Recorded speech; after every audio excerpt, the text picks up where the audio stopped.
révélation.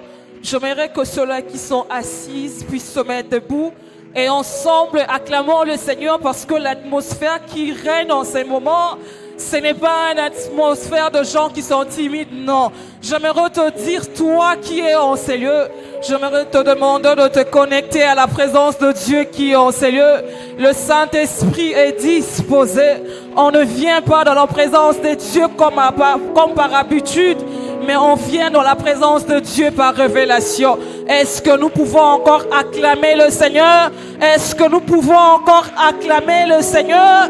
Parce que sa présence est en ces lieux et sa présence est très mouvante en ces lieux. J'aimerais que tu parles à Dieu. Dis à Dieu ce soir, tu es dans sa présence et que son esprit ne passe pas à côté de toi. Demande à Dieu de te connecter à la parole qu'il a prévue pour toi ce soir et que son esprit la sème dans ton cœur. Nous prions au nom de Jésus.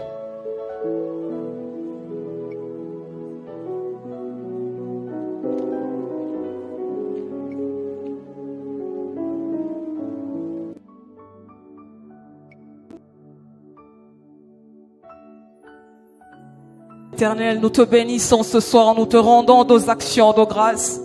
Seigneur, si nous sommes encore en ces lieux debout, ce n'est pas par notre propre force, mais c'est par la force du Saint-Esprit que nous reconnaissons ce soir comme étant la meilleure force que nous n'avons jamais eue. Dieu de grâce, nous voici devant ta face, devant ton trône. Qu'il te plaise que ce soir, le diable soit horrifié, afin que ton nom soit glorifié, et que nous portons ce soir, Dieu de grâce, le fruit de la parole que toi tu as prévu pour nous ce soir.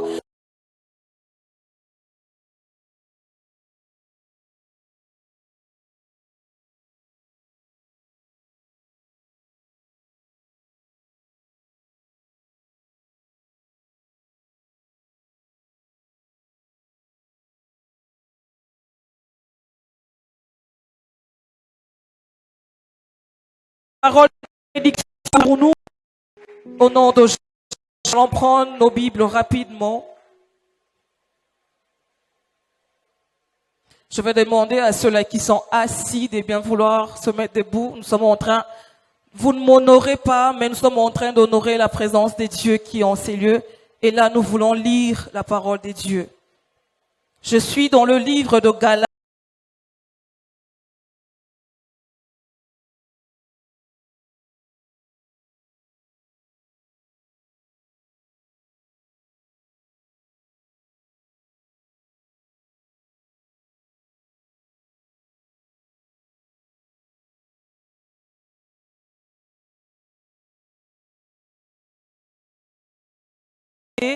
La bénignité, la fidélité, la douceur, la tempérance. Amen.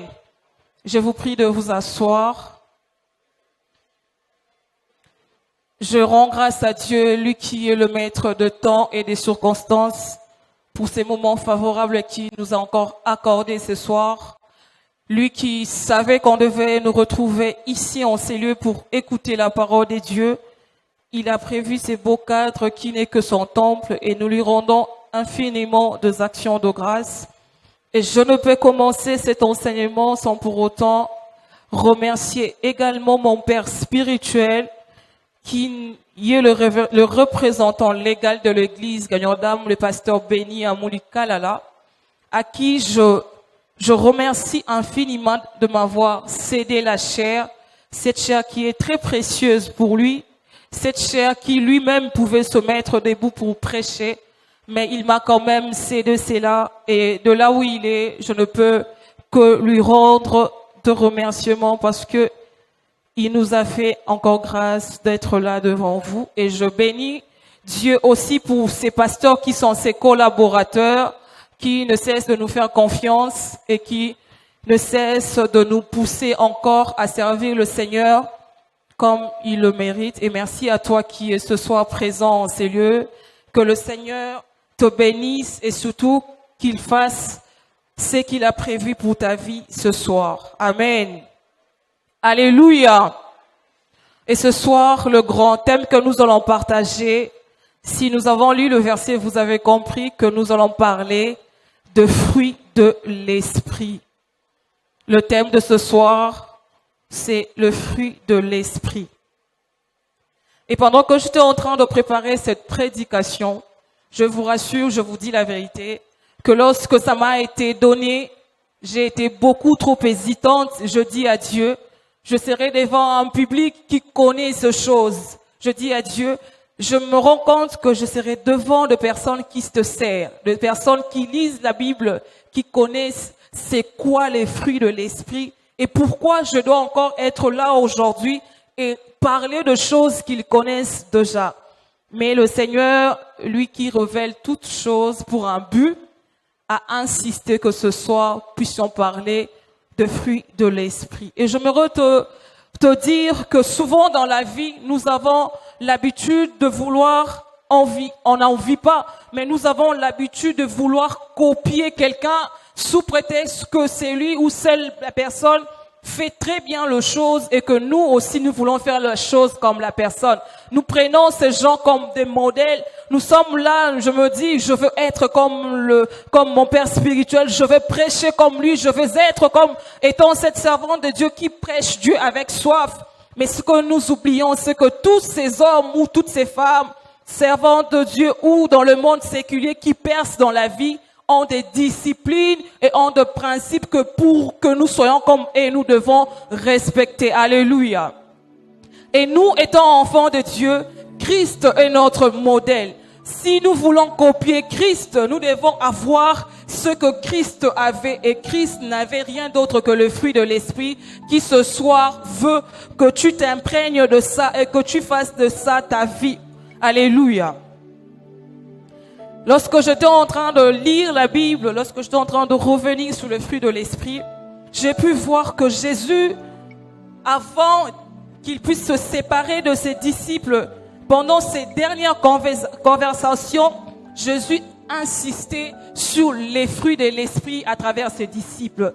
Il leur a dit que lui est le cep et que son père est le vigneron. Donc nous sommes le sarment. Donc Christ, qui est le cep, veut que ce soir, toi qui es serviteur de Dieu, puisse être le sarment sur qui on trouve exactement le fruit que Christ a porté. Alléluia. Et Christ a dit aux disciples, si je suis en vous et que vous restez en moi, vous allez réellement reproduire ces fruits qui sont des fruits importants pour la marche d'un enfant de Dieu ou d'un serviteur. Alléluia.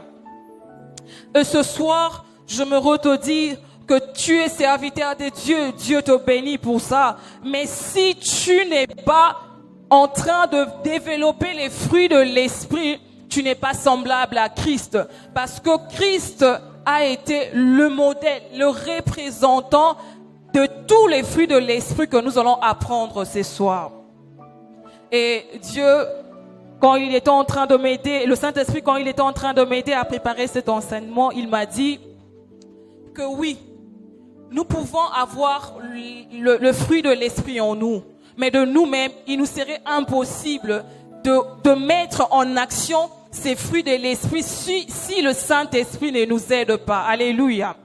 Même Christ, pour qu'il puisse arriver à être le modèle que nous allons utiliser ce soir, le modèle qui incarnait le fruit de l'esprit, il avait besoin de l'Esprit Saint. Bien-aimés dans le Seigneur, aujourd'hui c'est un culte d'enseignement et nous allons parler de façon que nous puissions sortir de ces lieux transformés dans la manière de servir le Seigneur et surtout que nous soyons ces chrétiens qui portent des fruits de l'esprit sensibles, des fruits de l'esprit qui sont censés à développer l'œuvre de Dieu et non à ruiner l'œuvre de Dieu. Donne-moi un amen que je te parle. Et si nous pouvons définir ce soir, c'est quoi les fruits de l'esprit? Je n'ai aucune autre définition à te donner qui est si claire et si précieux pour te dire que le fruit de l'esprit, c'est le caractère du Christ en nous. Je répète pour te dire que le fruit de l'esprit, c'est le caractère du Christ en nous. Afin que nous puissions montrer au monde qui il est vraiment. Je le répète encore. la définition claire du fruit de l'esprit, ce n'est rien d'autre que le caractère du Christ en nous, afin que nous puissions montrer au monde qu'il est vraiment notre Dieu. Bien-aimé dans le Seigneur, si tu te dis être enfant de Dieu, si tu te dis avoir Christ comme modèle, mais que tu ne développes pas les fruits de l'esprit, c'est que tu n'as pas Christ comme modèle. Parce que ceux qui ont Christ comme modèle sont ces gens qui ont le caractère de Christ. Et le caractère de Christ, ce n'est rien d'autre que le fruit de l'esprit. Amen. Et si nous pouvons commencer à développer tous ces fruits de l'esprit, puisque nous n'avons pas le temps, nous allons commencer par dire que le premier fruit de l'esprit que nous avons, c'est l'amour. Alléluia. Alléluia. Et on ne pouvait que commencer par l'amour, parce que c'est lui qui nous a aujourd'hui laissé le caractère des fruits de l'esprit, était aussi l'incarnation propre de l'amour. Jésus-Christ, moi je me disais qu'on pouvait l'appeler Jésus, mais en outre on devait appeler Jésus-Christ amour. Pourquoi je le dis? Parce que je me dis, pour que quelqu'un se donne à la croix pour une autre personne, tu dois avoir un amour qui surabonde, un amour qui dépasse même tes propres sentiments. Et c'est ce que Christ avait. Et donc, nous allons définir le premier fruit de l'esprit, qui est l'amour. Qu'est-ce que l'amour? Nous allons lire le passage de Jean 15. Jean 15 du premier verset au 5e verset. Jean 15 du premier au 5e verset. De là, nous allons encore comprendre pourquoi Christ était l'incarnation pure de l'amour. La Bible dit, je lis au nom de Jésus, « Je suis le vrai cep et mon Père est le vigneron. Tout sarment qui est en moi et qui ne porte de fruits, il le tranche. Et tout sarment qui porte de fruits, il l'émonde afin qu'il porte encore de fruits. Déjà vous êtes purs à cause de la parole que je vous ai annoncée. Demeurez en moi et je demeurerai en vous. Comme le sarment ne peut lui-même porter de fruits s'il ne demeure attaché au cep. Ainsi, vous ne les pouvez non plus si vous ne demeurez en moi. Je suis le cep, vous êtes le sarment. Celui qui demeure en moi et en qui je demeure porte beaucoup de fruits, car sans moi, vous ne pouvez rien. Alléluia. Et ce verset nous pousse encore à comprendre que le Christ insistait à ce que nous portons de fruits, parce que sans ces fruits, nous ne sommes pas semblables à Christ. Nous ne pouvons reproduire ce que Christ a fait si nous sommes complètement la copie en couleur de Jésus. Et Jésus, la photocopie originale, ne remplissait que le norme du cep qui était que nous puissions demeurer en lui et que lui puisse demeurer en nous, afin que nous puissions porter encore et encore beaucoup de fruits. Nous définissons le premier fruit de l'esprit, l'amour. Et en essayant de trouver la définition biblique de l'amour, si je peux le dire, parce que l'amour peut être défini littérairement, l'amour peut être défini par plusieurs personnes, mais la Bible ce soir me dit que la définition claire de l'amour, c'est que Paul, lorsqu'il écrivait le livre de Galates, il ne parlait pas de l'amour, je ne sais pas moi, mais il parlait de l'amour agape. Amour agape qui est l'effet que Dieu aime les hommes et que les hommes aussi s'aiment entre eux. Je le répète, amour agapé, c'est l'amour de Dieu pour les hommes et cet amour fraternel entre les hommes qui constitue une exhortation d'aimer son prochain jusqu'à son ennemi. Je le répète encore, l'amour agape, c'est l'amour de Dieu pour les hommes et cet amour fraternel entre les hommes qui constitue une exhortation à aimer son prochain jusqu'à son ennemi. De là, je mets une parenthèse pour dire que lorsque j'ai vu cette définition, je me suis dit, on pouvait se limiter à dire que l'amour agapé, c'est l'amour de Dieu pour les hommes, mais aussi l'amour des hommes entre les hommes, point barre. Mais ils sont allés loin pour dire l'amour des hommes entre hommes, l'amour des hommes et son prochain jusqu'à son ennemi. Donc Jésus-Christ, qui est notre modèle, a aimé non seulement les hommes qui étaient pour lui, mais il a aussi aimé les hommes qui étaient contre lui, les hommes qui étaient des ennemis. Et je me dis, si nous devons retenir une définition de l'amour agape, nous sommes clairs, c'est aimer mon prochain, mais aimer aussi mon ennemi. Parce que sans ça, je ne peux être semblable à Jésus. Combien sont ces chrétiens aujourd'hui qui se disent aimer, j'aime mon prochain, mais tout ce que son prochain fait l'énerve, si je peux le dire comme ça.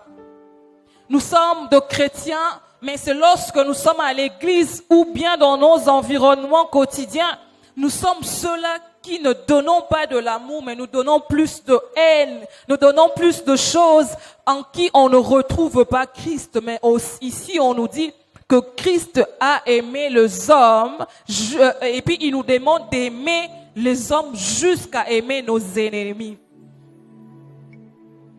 Et je me dis, pour être semblable à Christ, on doit mettre en application la parole de Dieu qui nous demande, et que la parole de Dieu nous demande d'aimer nos ennemis, puisque Christ les avait aimés. Bien-aimés dans le Seigneur, puisque c'est quelque chose pour plusieurs qui n'est pas facile, mais j'aimerais te dire que ce qui des fois bloque ton intimité avec Dieu, ce qui bloque des fois ton avancement dans la vie chrétienne, c'est aussi le fait que non seulement tu n'aimes pas ton prochain, mais tu n'aimes pas tes ennemis. Alléluia.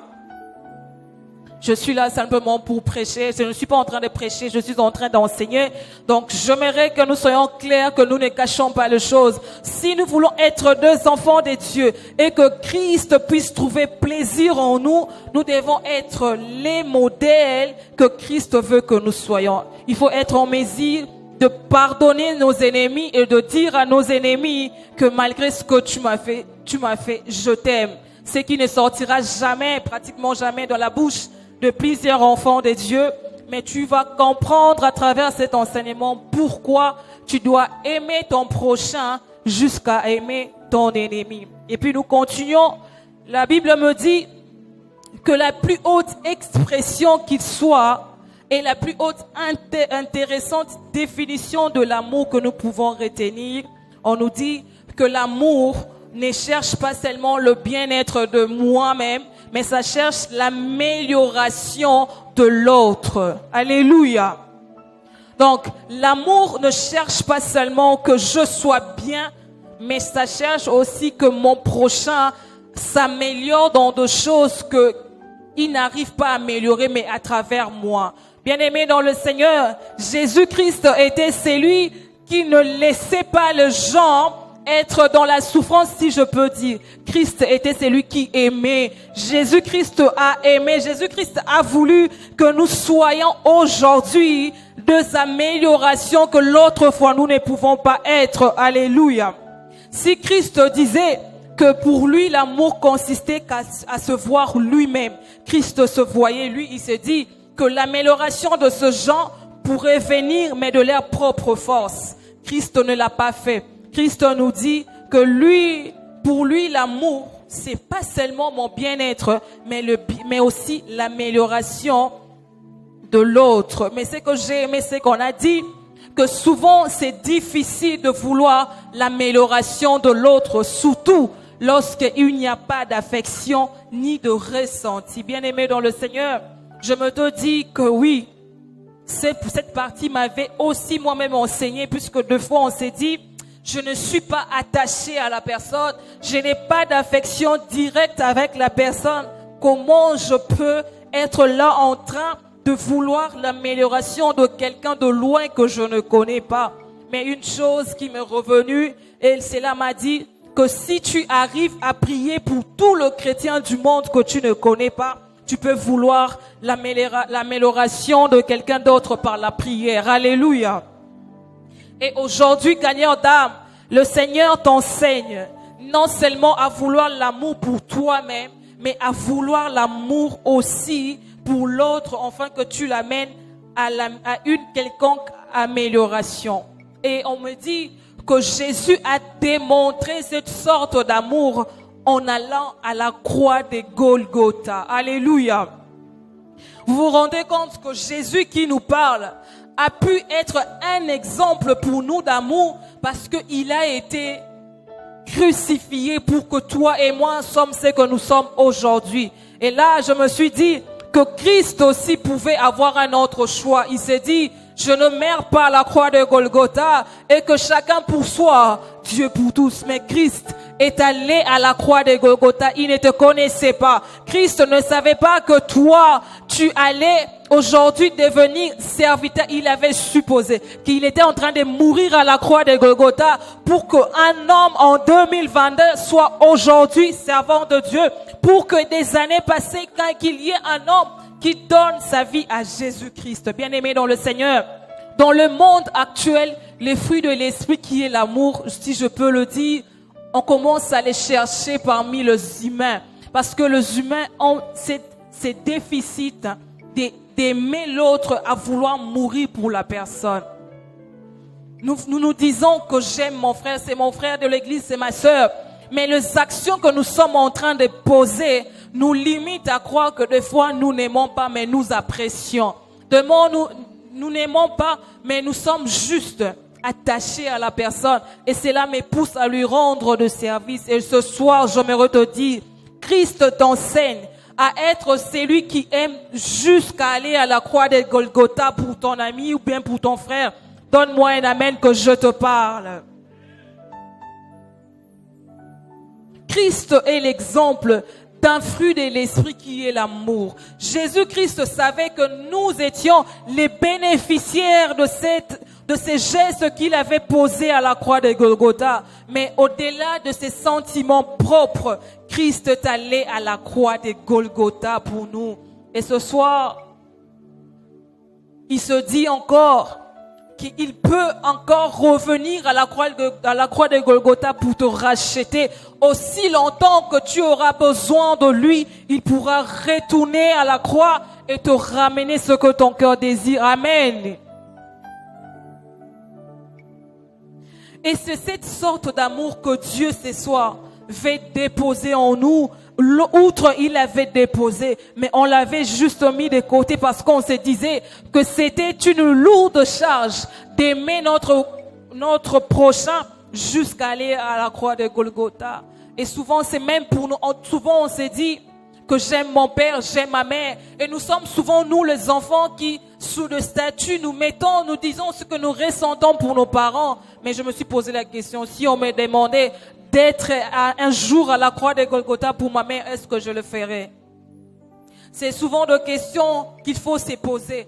Il est bien bon de montrer au monde entier que nous aimons nos prochains. Mais est-ce que sommes-nous prêts à aller à la croix de Golgotha, à accepter de mettre de côté tous nos ressentis, de mettre de côté tout ce que nous avons eu comme sentiment et de dire que oui, j'accepte à aller sur la croix de Golgotha pour que mon prochain soit sauvé. Nous allons lire à la maison Matthieu 22, versets 37 à 39. Là, nous allons juste comprendre aussi, c'est vraiment quoi l'amour que le Seigneur nous demande et c'est quoi l'amour sur lequel le Seigneur insiste. Et tu peux aussi prendre 1 Jean 4, versets 7 à 8. Et de là, tu vas voir pourquoi le Seigneur insiste sur l'amour du prochain.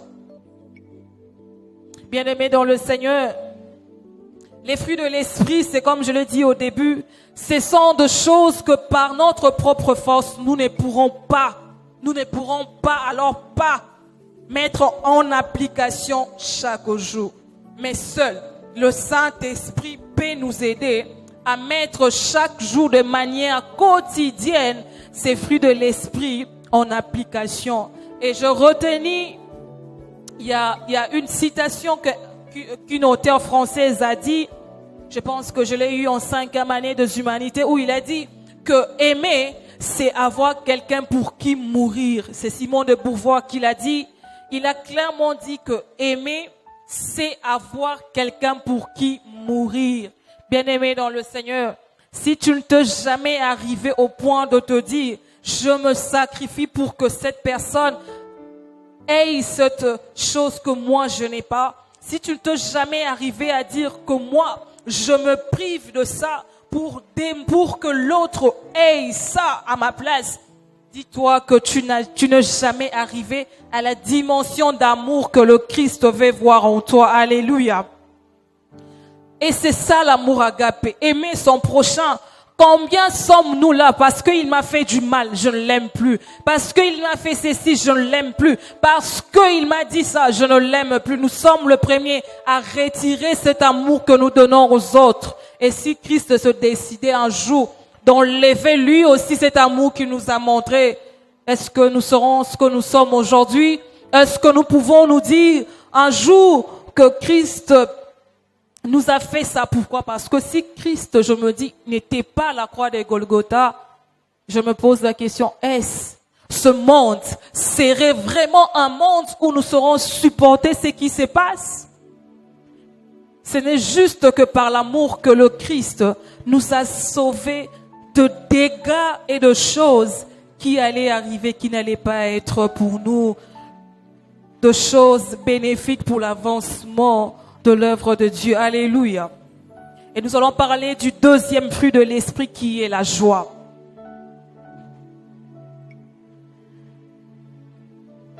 Nous sommes dans Jean 15, verset 11. Jean 15, verset 11.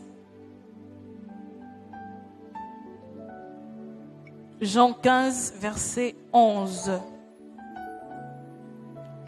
Là, nous allons encore voir pourquoi ces fruits de l'esprit qui est la joie est aussi important pour un enfant de Dieu et que ce soit Christ veut que tu puisses avoir ces fruits de l'esprit en toi. La Bible me dit, je lis au nom de Jésus, je vous ai dit ces choses afin que ma joie soit en vous et que votre joie soit parfaite. Alléluia. Si nous lisons le livre de Néhémie, nous allons voir clairement de quoi le Seigneur fait allusion lorsqu'il parle de la joie. Mais une vérité que je peux retenir de ces fruits de l'esprit est dans la Bible. Le Seigneur veut que notre joie soit forte en lui. Il dit que la joie du Seigneur nous rend forts, que cela soit fort en nous pour que nous puissions être forts étant enfants de Dieu. Bien-aimés dans le Seigneur, combien sommes-nous à nous dire que cette situation m'a arraché une quelconque joie que j'étais? Nous sommes le premier à dire que face à cet obstacle, il y a une joie qui est en train de partir que je ne sais pas pourquoi. Mais aujourd'hui, Christ te dit que parmi le fruit de l'esprit que tu dois porter, tu dois aussi porter la joie. Alléluia. Pourquoi tu dois porter la joie? La joie que tu dois porter comme fruit de l'esprit, c'est quelque chose qui va te permettre d'être fort parmi des tribulations, mais aussi de fixer ton regard vers Dieu contre vents et marées. Je le dis encore, tu dois porter la joie en toi comme fruit de l'esprit pour que lorsqu'il y aura des tribulations, tu ne puisses pas baisser les yeux, mais que tu puisses regarder le Seigneur, que tu puisses fixer ton regard vers le ciel, afin que tu crois en ce que le Seigneur est capable de te ôter de cette situation qui est certainement difficile. Et je me te dire que notre Dieu que nous servons est un Dieu qui n'a jamais été triste. Alléluia. Nous avons un Dieu qui est toujours dans la joie parce qu'il dit, c'est lui qui est dans la joie lorsque une âme vient à lui. Et s'il est dans la joie parce qu'une âme vient à lui, à combien plus forte raison, toi qui es déjà enfant de Dieu, toi qui sers déjà le Seigneur, lui, il est dans la joie de te voir dans son service et ce soir, il veut que tu aies aussi ces fruits de l'esprit pour que cela soit ton arme contre vents et marées. Alléluia. Tu peux aussi noter Jean 16, le verset 24. Tu vas aller lire à la maison. Tout ça, ce sont des versets qui parlent de la joie. Jean 16, verset 24. Et tu peux aussi prendre Romains 15, verset 32. Bien-aimé dans le Seigneur. Et une vérité qui m'a été soulevée ici, c'est que des fois, nous perdons notre joie de vivre parce que nous n'avons pas le regard fixé vers les choses d'en haut, mais plutôt vers les choses d'en bas. Et là, je me simplement te dire que lorsque tu as des regards fixés vers les choses d'en bas, les choses qui sont sur terre, et que tu oublies que les choses qui sont au ciel, les choses d'en haut, est plus précieuses que ce qui se trouve sous la terre, tu n'auras jamais de joie. Alléluia. Et ce soir, le Seigneur ne veut pas que tu dépendes. Ouais, c'est ce que je me redis. Il ne veut pas que ta joie dépende de choses terrestres. Alléluia. Il veut que ta joie dépende de choses d'en haut comme étant de choses venant direct de ton Père. Et c'est comme ça que tu vas être toujours dans la joie. Tu seras toujours joyeux, tu te diras que tu ne vis pas aux dépens de la terre, mais tu vis aux dépens du ciel. Alléluia. Et étant enfants de Dieu, cultivons la joie. Soyons ceux-là, même pour l'autre. Lorsque l'autre perce dans la vie, lorsque l'autre est en train d'avancer, l'enfant de l'autre est en train de réussir dans la vie, sois joyeux pour l'enfant de l'autre parce que c'est un fruit de l'esprit.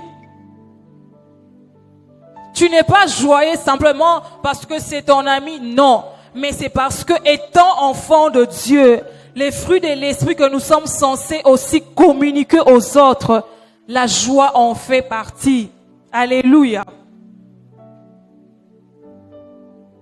Et j'aimerais encore te dire que la joie du Seigneur est puisée du sein de notre esprit et l'emmène au domaine émotionnel. Je vais m'expliquer pour te dire que la joie du Seigneur que nous possédons, que la joie du Seigneur que nous avons, le Seigneur le puise simplement dans notre esprit et l'emmène au domaine émotionnel. Alléluia.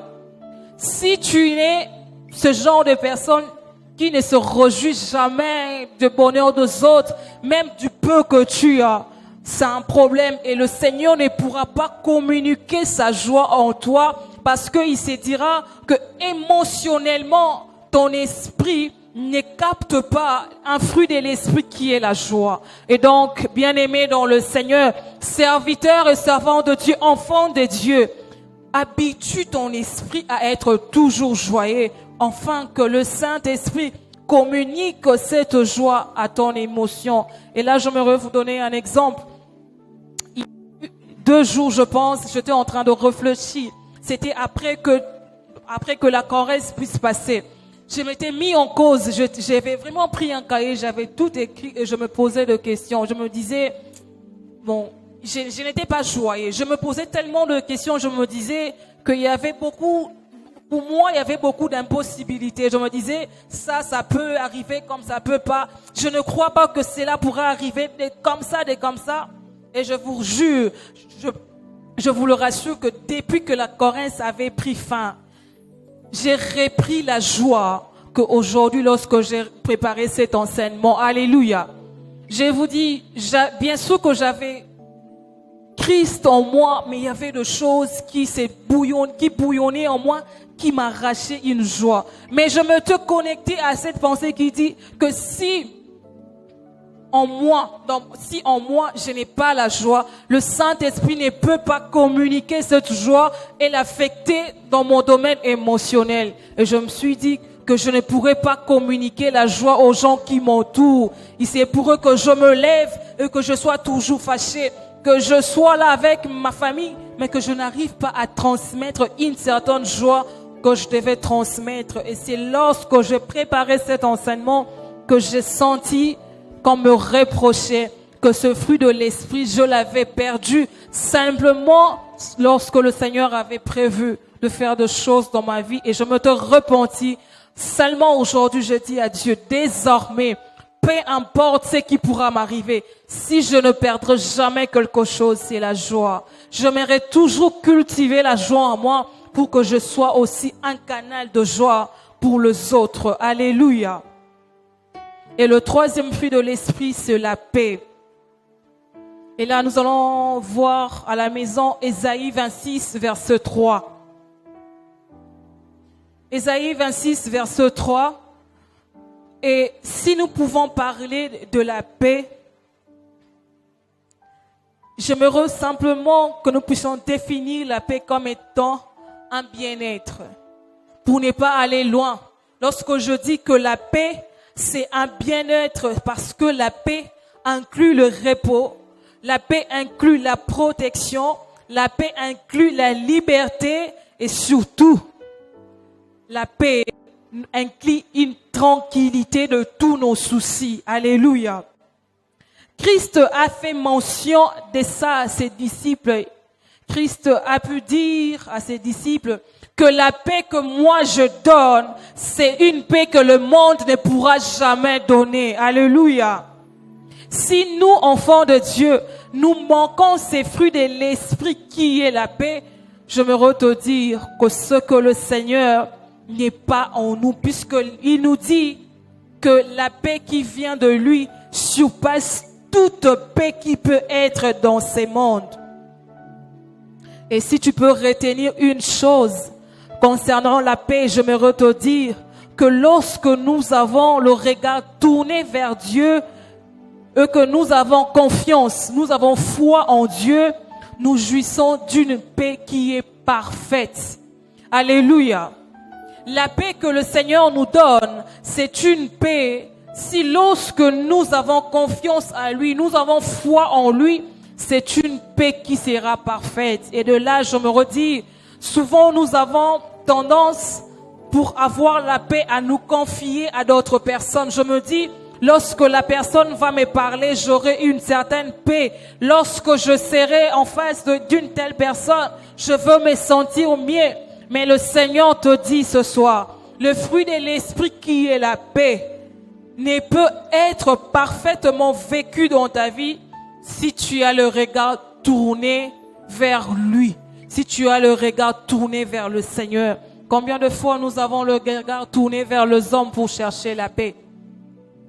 Combien de fois nous-mêmes étant là en train de servir Dieu, mais nous avons la difficulté de s'agenouiller et puis de dire, Seigneur, j'ai besoin que ta paix inonde mon cœur. Mais souvent, lorsque nous avons un problème, nous nous disons qu'une solution qui va ramener la paix se trouve vers un humain. Mais ce soir, le Seigneur te dit que la paix parfaite que toi tu dois avoir se trouve seulement lorsque tu remets tes regards vers lui. Alléluia. Et nous allons ensuite parler d'un autre fruit de l'esprit qui est la patience. Je vous dis quand même cette vérité, lorsque j'étais en train de revoir tous les fruits de l'esprit, c'était ces fruits de l'esprit qui m'avaient beaucoup touché. Et j'ai prié Dieu que ce soir, que tant les enfants de Dieu, nous puissions cultiver la patience. Alléluia. Et là, nous allons lire à la maison Romains 12, le verset 12. Et puis Éphésiens 4, le verset 2. La Bible me dit que la patience, c'est la foi soutenue pendant une longue période. Ça, si tu dois retenir quelque chose de la patience, c'est la foi soutenue pendant une longue période. Et nous devons aussi connaître de la patience une activation en manifestation de la promesse de Dieu contre tous vents et marées pendant un laps de temps après une attente. Si je peux le dire clairement, que la patience nous permet de rester fidèles ou de rester focus à une promesse de Dieu, peu importe le temps que cela pourra prendre. Alléluia. Étant un enfant de Dieu, tu dois cultiver la patience pour que tu sois attaché à Dieu, pour que tu sois attaché aux promesses de Dieu dans ta vie. Combien sommes-nous? Cela, lorsque ça prend 1 année, nous lâchons. Lorsque ça prend 2 ans, nous lâchons. Lorsque ça prend même 2 mois, nous lâchons. Mais nous oublions que la Bible dit que peu importe le temps que cela pourra prendre, ça pourra toujours s'accomplir. Voilà pourquoi la foi, la patience s'associe à la foi. Alléluia. Un enfant de Dieu doit cultiver la foi, étant fruit de l'esprit associé à la patience. Un enfant de Dieu doit cultiver la patience étant fruit de l'esprit associé à la foi. Retiens que pour tout fruit de l'esprit, la patience se manifeste en notre esprit pour se transférer à notre âme. C'est là je pourrais dire, si tu n'es pas d'habitude patient, si tu es cette personne qui, par l'esprit, tu n'es patiente jamais, ton âme aussi aura ce déficit de patienté. Et combien sont ces enfants de Dieu qui sont passés outre la bénédiction à cause de l'impatience? Combien sont ces enfants de Dieu qui patientent aujourd'hui, mais demain utilisent leurs propres moyens pour arriver? Et ce soir, le Seigneur te demande de rester patient parce que la patience est soutenue par la foi. Quand tu crois, tu vas être patient. Quand tu crois, tu vas être patient. Et quand tu crois, tu vas être patient. Alléluia. Bien-aimés de Dieu, les Écritures nous disent que la patience, c'est le fruit de l'espérance. Alléluia. La patience, c'est le fruit de l'espérance. Si tu es cette personne qui n'espère jamais, cette personne qui prend, mais qui dit, bon, on verra bien. Sache que tu ne développes pas un fruit de l'esprit que le Seigneur veut que tu développes aujourd'hui. Et j'ai prié Dieu que cela fasse partie de ta vie. La patience est importante pour tout enfant de Dieu, pour ne pas aller outre ce que Dieu a prévu pour nous. Si tu veux vivre réellement dans le projet de Dieu, si tu veux vivre dans le calendrier de Dieu comme il a prévu, patiente, accepte de cultiver la patience parce que cela est important. Associe la patience à la foi, associe la patience à l'espérance et tu vas vivre exactement ce que le Seigneur a prévu pour ta vie. Alléluia. Alléluia. Nous allons ensuite parler d'un autre fruit de l'esprit qui est la bienveillance, mais on l'associe avec l'humilité. Bien-aimé de Dieu, Jésus-Christ, nous le disons, c'était notre modèle dans ce qui est la vie chrétienne. Jésus-Christ était cette personne qui était humble. Jésus-Christ avait la bienveillance lorsqu'il était en train de faire le service de son Père. Et aujourd'hui, nous sommes ces enfants de Dieu qui servent le Seigneur, mais nous n'avons pas la bienveillance, nous n'avons pas l'humilité. Et ce soir, le Seigneur vient frapper à la porte de ton cœur pour te dire, tu peux avoir les autres fruits de l'esprit. Si tu manques la bienveillance et l'humilité, tu n'es toujours pas semblable à lui. Alléluia.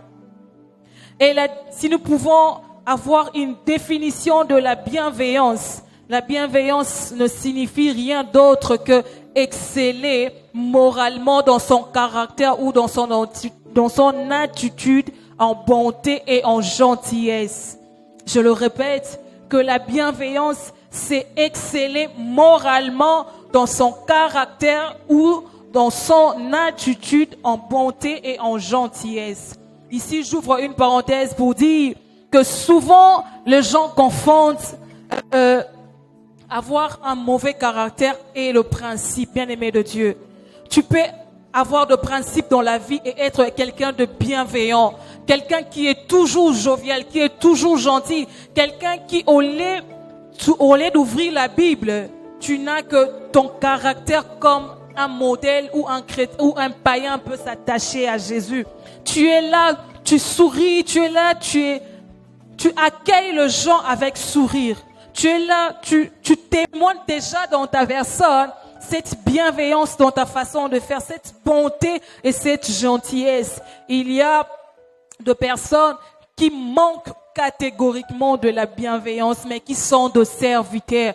Tu ne peux pas être serviteur et être modèle pour les autres si tu manques de la bienveillance et l'humilité. Et pourquoi on dit que la bienveillance est attachée à l'humilité?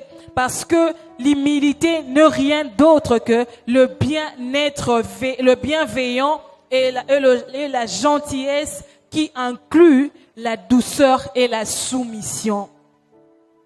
On nous dit que l'humilité implique la douceur et la soumission, la gentillesse et la bienveillance. Voilà pourquoi les deux, ils sont en train de marcher de pair. Et nous allons lire à la maison Psaume 22, verset 9 et Proverbe 3, le verset 27 et verset 28. Bien-aimés de Dieu, Jésus est notre modèle. Sa vie s'est écrite comme étant quelqu'un de humble. Jésus-Christ n'était pas quelqu'un d'orgueilleux. Jésus-Christ était humble. Tout ce que le Christ a fait, il a fait avec humilité. Jésus-Christ pouvait dire que c'est lui qui m'a envoyé et mon Père. Il m'a donné le pouvoir. Et donc, Jésus-Christ pouvait s'auto-promouvoir pour dire, je ne serai jamais humble. Je ferai des choses parce que celui qui est là, c'est mon Père. Je vais être au-dessus de tout parce que j'ai ces pouvoirs. Non. Jésus-Christ a marché avec humilité. Jésus-Christ pouvait courtoyer de gens avec humilité. Et ce soir, bien-aimé de Dieu, le fruit de l'esprit que tu dois encore avoir en toi, c'est l'humilité. Sans ça, tu ne pourras pas hériter du royaume de Dieu. Parce que la Bible dit que ce sont les humbles qui hériteront la terre. Donc toi, tu es enfant de Dieu. Et aujourd'hui, le Seigneur t'enseigne à vivre dans l'humilité et la bienveillance. Toi qui es au service, tu ne t'es pas choisi. Christ t'a choisi pour le servir, mais on ne choisit pas dans l'orgueil. D'abord, le Christ ne travaille pas avec les orgueilleux. Il a dit, il fait grâce aux humbles et il résiste aux orgueilleux. Et ce soir, le Seigneur veut que lorsque tu vas entendre cela, que tu te dises que je ne suis rien, puisque Christ qui était au-dessus de tout était humble. Donc toi aussi, étant enfant de Dieu, pour prêcher aux autres le salut, tu peux le faire à travers ton humilité. Alléluia.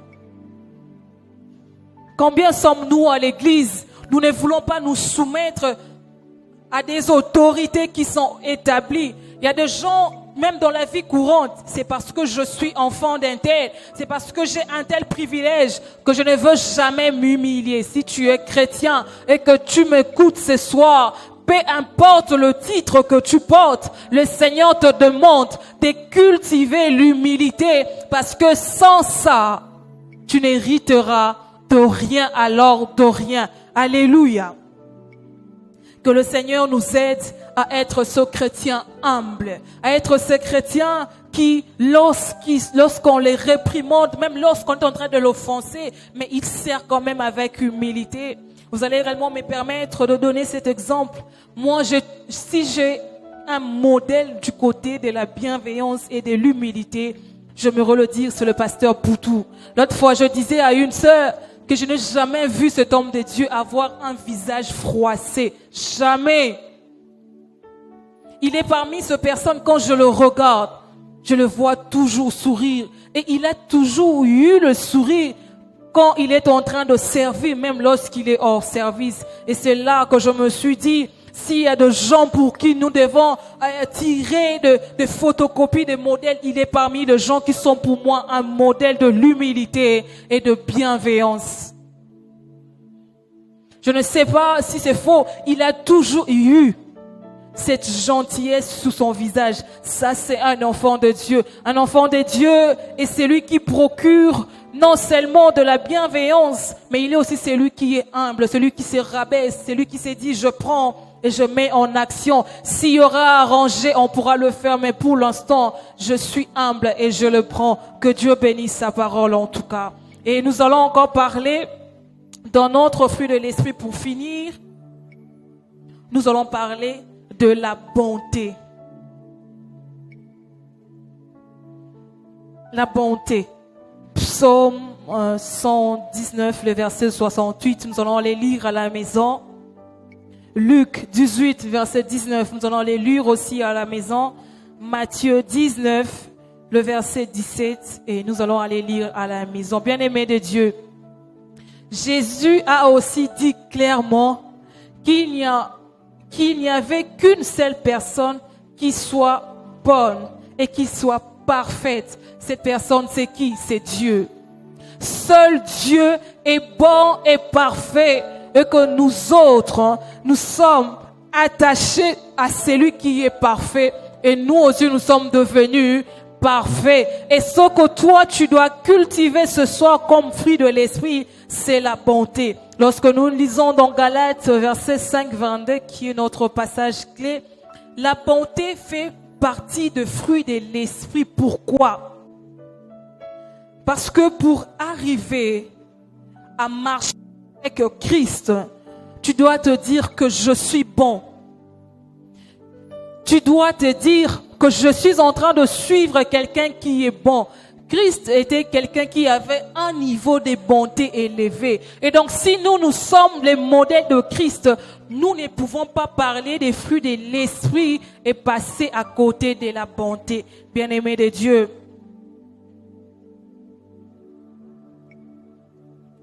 et Dieu nous a fait grâce d'être ses enfants. Jésus-Christ étant l'incarnation de la bonté, lui en nous et nous connectés à lui, nous manifestons directement la bonté en nous. Et c'est moi, je me redis, es-tu enfant de Dieu?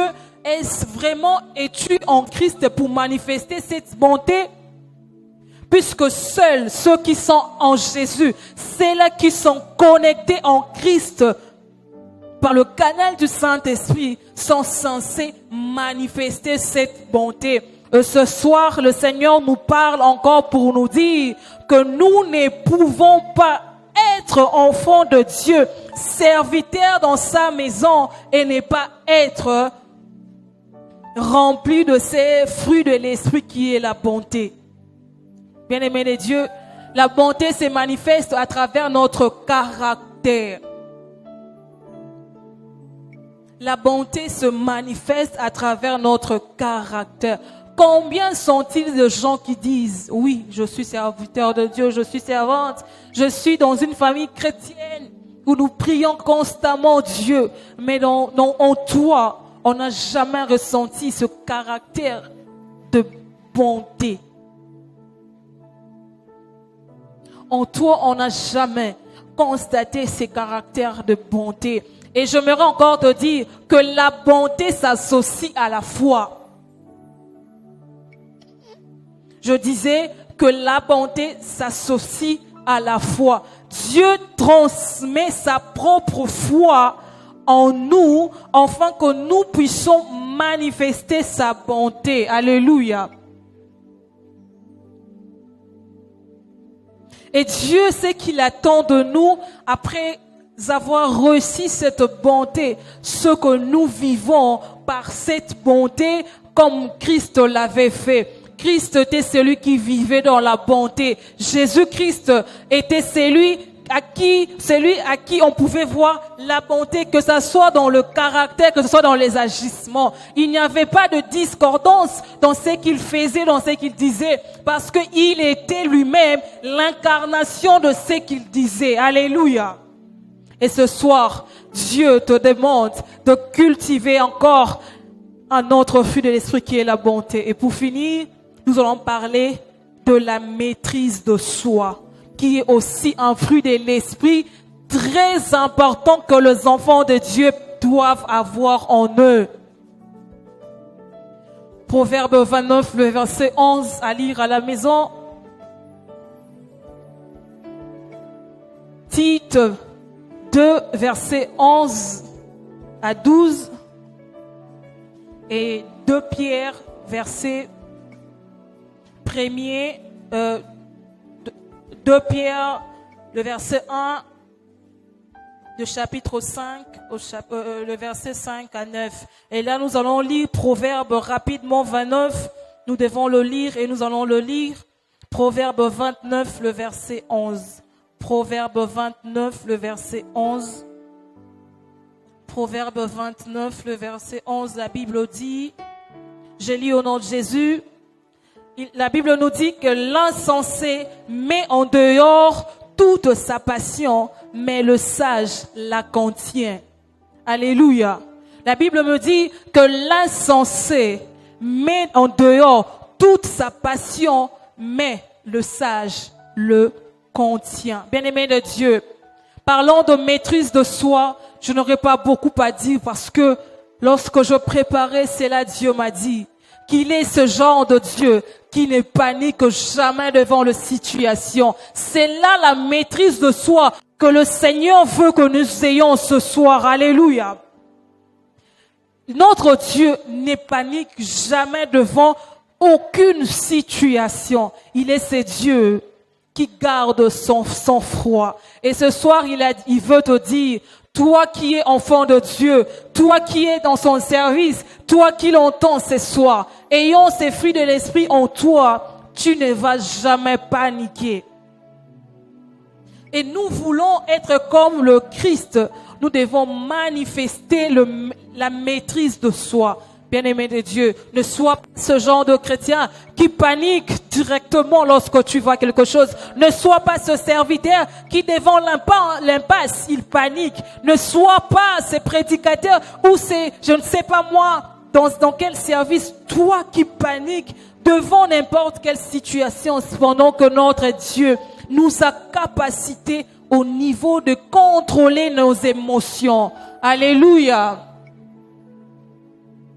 Nous devons avoir la maîtrise de soi. Bien-aimé de Dieu, dis-toi que ce soir, le Seigneur a voulu te faire revenir dans des enseignements que tu as déjà entendus certainement parce qu'il avait vu que c'était important pour toi de revenir, de te revêtir encore de ces fruits de l'esprit qui sont censés transmettre la personne du Christ que nous vivons. Nous sommes le gagnant d'âme. Un gagnant d'âme n'est pas celui qui manque le fruit de l'esprit. Un gagnant d'âme est celui qui marche pas à pas avec le fruit de l'esprit, afin que notre vie soit un modèle pour les autres. Et pour finir, je me redis que seul le Saint-Esprit est le mieux placé à nous aider à cultiver ces fruits de l'esprit quotidiennement dans notre vie.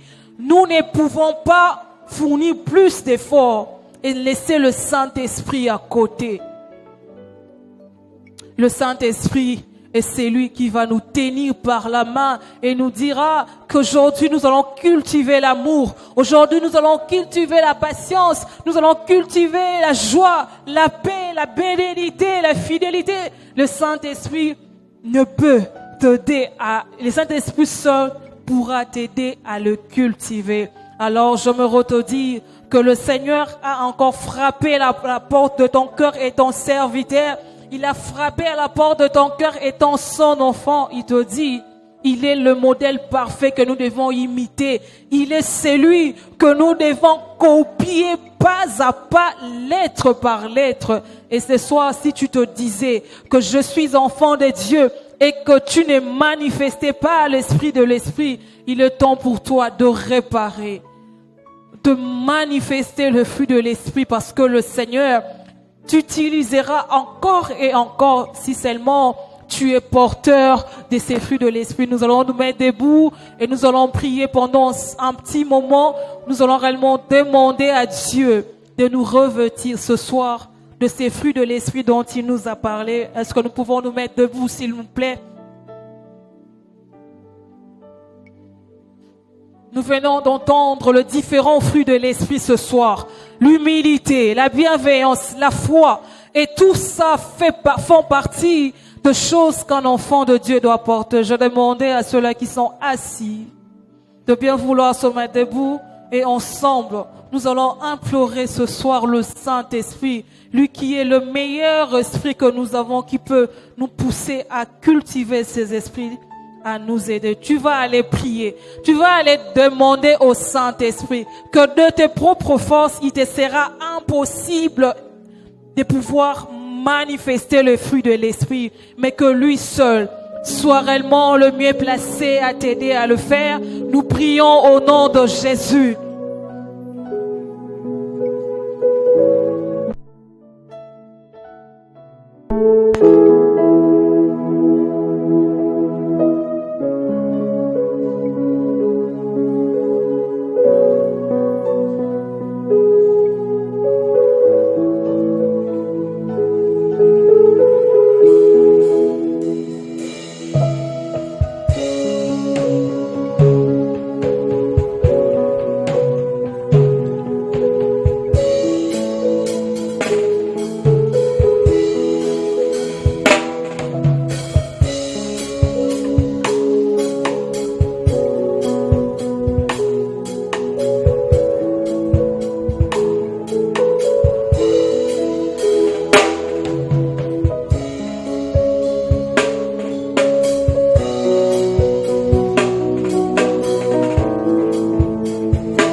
Au nom de Jésus, au nom de Jésus. Oui, bien-aimé de Dieu, je sais que c'est un culte d'enseignement, mais lorsque le Saint-Esprit veut nous voir, nous ne pouvons l'empêcher de faire ce qu'il veut faire ce soir dans nos vies. Je me te demander d'être connecté à la présence du Saint-Esprit qui est là. Dieu ne révèle jamais sa parole pour rien. Il révèle sa parole pour faire quelque chose. J'aimerais te demander de te laisser emporter. Le Saint-Esprit veut te remplir de fruits de l'Esprit. Ce soir, le Saint-Esprit veut que tu sortes de ces lieux étant un disciple accompli, étant un serviteur rempli de ces fruits de l'Esprit. Pendant que je suis en train de parler, je pensais que tu étais en train de te connecter à la présence du Saint-Esprit. Nous allons réellement demander à l'Esprit de Dieu que nous ne sortons pas de ces lieux comme nous étions venus, que par sa puissance, que nos vies soient remplies de fruits de l'Esprit, que par sa puissance qui est en ces lieux, que nos fruits reflètent également le fruit de l'Esprit dans son entièreté. Esprit de Dieu, et qui te plaise qu'en cette soirée, oh Esprit de Dieu, remplis-nous à déborder de ta puissance, que nous soyons ce soir réellement ce chrétien, nous soyons réellement ce serviteur rempli de fruits de l'Esprit. Nous ne voulons pas manquer de la paix, nous n'en voulons pas manquer de la joie, et je sais que ce soir, Esprit de Dieu, tu as prévu de restaurer, réellement de restaurer ces fruits de l'Esprit en nous. Voilà pourquoi nous nous laissons emporter en toi. Nous nous laissons emporter en toi, Esprit de Dieu.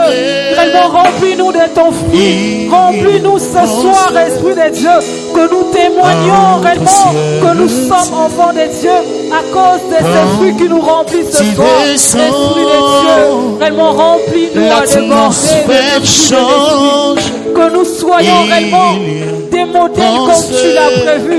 Et je sais que ce soir, c'est réellement le travail que le Seigneur a voulu faire dans la vie de quelqu'un. Esprit de Dieu, nous te laissons l'opportunité de travailler en nous, que nous ne manquons pas l'esprit que tu dois mettre en nous ce soir. Esprit de Dieu, Esprit de Dieu, Esprit de Dieu, tu te plaise que nous soyons remplis à déborder de ton esprit. J'aimerais que tu te connectes simplement à la présence de l'Esprit Saint.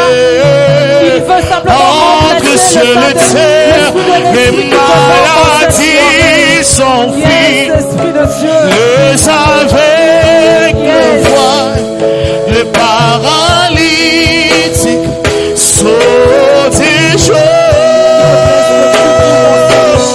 le stérile enfante, le sourd entend, par sa puissance, par sa puissance, les malades de ce soir. Merci pour le travail que tu as fait dans la vie de quelqu'un ce soir. Merci parce que nous sortons de ces lieux remplis de tes fruits de l'esprit, Esprit des cieux. Merci parce que cette soirée était prévue comme ça.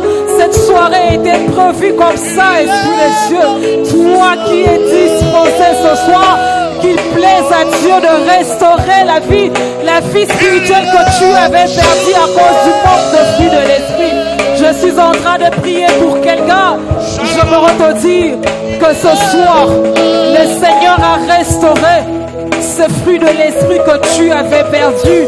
Le Seigneur vient de restaurer